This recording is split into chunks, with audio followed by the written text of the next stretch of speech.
keistimewaan sirah Nabi sallallahu alaihi wasallam. Mari kita berbincang tentang perkara yang penting ini yang menjadi asas dan cetusan kepada kenapa kita hendak mendalami menjauhi sirah Nabi sallallahu alaihi wasallam. Dalam masa yang singkat ini, 5 saya ingat perkara penting yang boleh kita sebut sama-sama. Yang pertama, apa keistimewaan pertama sirah Nabi sallallahu alaihi wasallam? Ini paling mustahak, iaitu dari sisi keaslian. Keaslian dan kebenaran sejarah kehidupan Nabi itu tidak diragukan lagi.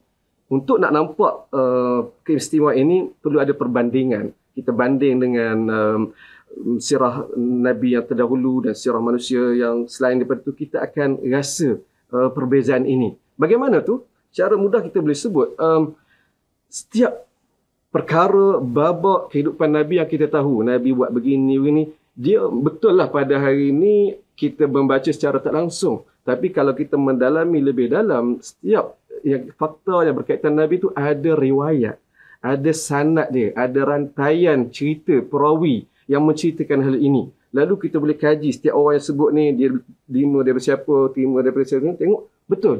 Ya Allah, berbanding dengan contoh Nabi Musa AS, bukanlah kita nak merendahkan Nabi Musa, tidak, secara perbandingan. Mana bukti yang nak kata Nabi Musa ini abang ataupun adik ataupun sesiapa kepada dalam hidupnya? Kita semua boleh dakwa, tetapi nak rujuk kepada sumber asalnya bagaimana? Tidak ada. Ini poin pertama yang penting. Baik.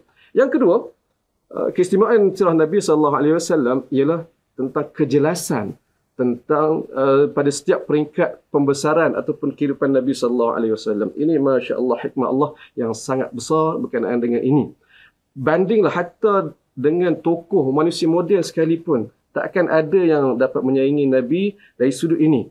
Kita dapat tahu perkembangan hidup Nabi daripada Nabi sebelum lahir lagi. Nabi sebelum lahir apa yang berlaku, di ambang Nabi lahir apa yang berlaku, Nabi lahir apa yang berlaku, Nabi membesar sebagai kanak-kanak, membesar sebagai remaja, sebagai orang dewasa, berkahwin, kemudian menjadi Rasul, sampailah akhir Nabi. Setiap peringkat kehidupan manusia itu ada dirakam dengan teliti dan cukup pada diri Nabi SAW, sekaligus menjadi panduan dan rujukan untuk manusia sepanjang zaman. Itu poin yang kedua. Poin yang ketiga, sirah Nabi menonjolkan sifat manusiawi tanpa tokok tambah cerita dongeng. Ini juga poin yang saya rasa perlu kita rasa kepentingan dia. Kerana berbanding dengan satu tokoh watak manusia satu ketika zaman dahulu banyak diromantikkan, dihiasi dengan kisah-kisah ajaib. Tapi Nabi kita sallallahu alaihi wasallam, ya, ada mukjizat sebagai kita ada keperluan atau pada hikmahnya, tetapi lebih besar daripada itu ialah Nabi melalui kehidupan yang normal sebagai manusia biasa. Lalu kita akan tengok sifat manusia Nabi itu terselah, dan insya-Allah kita tidak ada alasan untuk tidak mencontohi Nabi sallallahu alaihi wasallam. Itu poin yang ketiga. Poin yang keempat, poin ketiga membawa kepada poin yang keempat, disebabkan kehidupan Nabi itu begitu manusiawi. Nabi sebagai manusia, sebagai ayah, sebagai anak, sebagai ketua, dan ada kritikan sebagai pengikut. Ini membawa kepada kepentingan ataupun keistimewaan yang keempat pengajian sirah Nabi, iaitu sirah Nabi menjadi suri teladan. Setiap saat dalam kehidupan Nabi, setiap babak yang berlaku pada diri Nabi itu, dia bukannya kebetulan. Ada pengajaran, ada pedoman yang boleh diambil. Hatta benda Nabi tak buat pun ada hukum dia. Ini pengajian dari segi sudut fiqh lah, kan. Berlaku sesuatu di hadapan Nabi sallallahu alaihi wasallam, lalu Nabi tak kata apa. Itu memberi gambaran bahawa perkara itu dibenarkan. Masya Allah. Ya. Dan setiap yang Nabi buat, kenapa Nabi tak buat yang ni, kenapa Nabi buat yang ni, itu juga dikaji. Lalu dia ada contoh dan teladan di situ. Masya Allah. Baik. Dan kita bincang pada poin yang terakhir. Dan ini bukan poin yang penamat. Ada lagi, cuma terakhir untuk perbincangan kita. Poin yang kelima, sirah Nabi ini menjadi bukti logik kebenaran risalah dan kenabian Nabi kita sallallahu alaihi wasallam.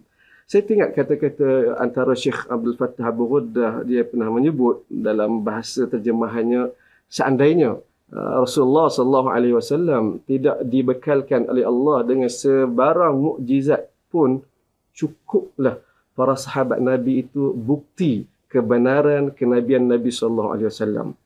Kata-kata ini sangat besar. Nak apa kita nak rasanya, iaitu bagaimana dalam masa berapa 10-20 tahun Nabi boleh membentuk satu generasi yang bermulanya kosong lah ibaratnya, tetapi boleh menjadi semua satu tokoh-tokoh penggegar sejarah manusia, boleh meruntuhkan dua empayar yang sedang berdiri tegak pada ketika itu, Rom dan Parsi.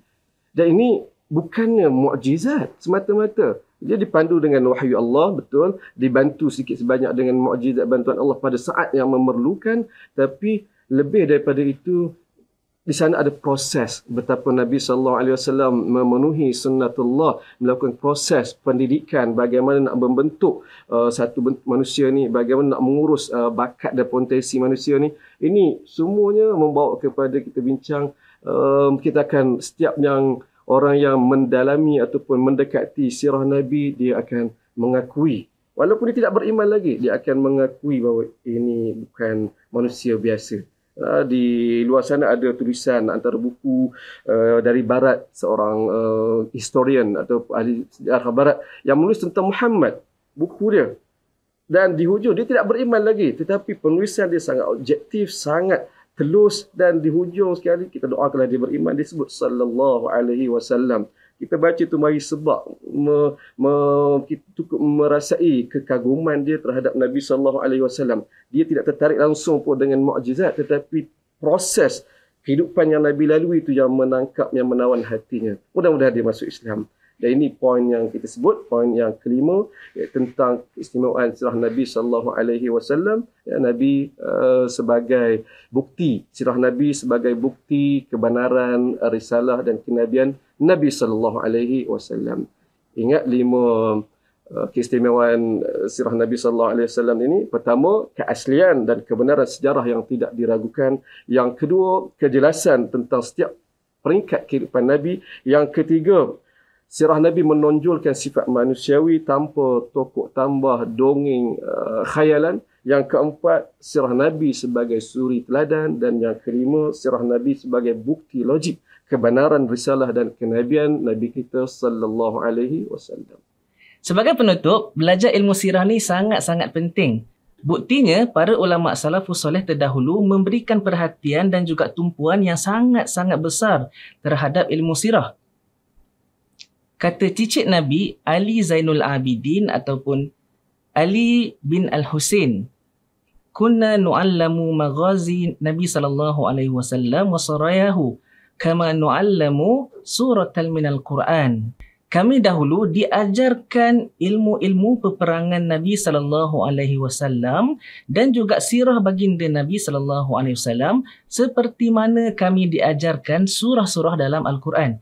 Ini menunjukkan belajar sirah ni di sisi ulama salafus salih terdahulu seperti belajar mengaji, seperti kita belajar ilmu Al-Quran. Jadi ilmu Al-Quran penting, sirah pun sama penting macam kita belajar Al-Quran.